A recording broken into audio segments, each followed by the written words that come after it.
Television news images of the violent struggles to end apartheid in South Africa captured the attention of Americans in the 1980s. They also galvanized support for the U.S. anti-apartheid movement.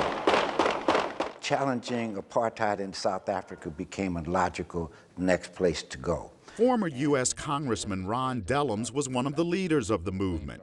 He worked to expose the plight of South Africa's blacks, along with the injustices carried out by the white minority government. Dellums introduced anti-apartheid legislation in Congress, banning trade and investment in South Africa, and also led many demonstrations in which ordinary people and many celebrities were arrested. It went out there to put themselves on the line to say, look, if South Africans could be beaten and jailed, the least we could do is go out there and experience some discomfort ourselves and be one with our sisters and brothers in the struggle to liberate them.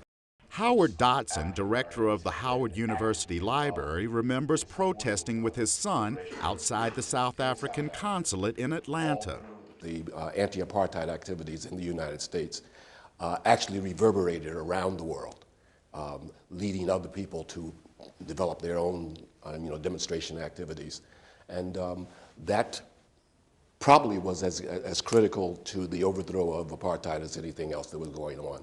Students also protested on university campuses, calling on schools and corporations to get rid of their investments in South Africa. Nelson Mandela's granddaughter, Tukwini, says the U.S. anti-apartheid movement and others helped turn international opinion decisively against the apartheid regime. My grandfather and the Walter Sisulus of this world really appreciated that, because they realized that without the support outside, they wouldn't have necessarily been successful in dismantling apartheid. In 1986, Congress approved a law imposing tough U.S. economic sanctions against South Africa. President Ronald Reagan opposed the measure and vetoed it, but days later, lawmakers overrode his veto.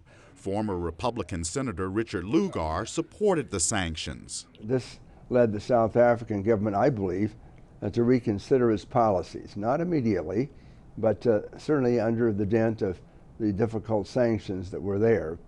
And it led to the freedom for Nelson Mandela. Apartheid ended in 1994, and Nelson Mandela was elected South Africa's president.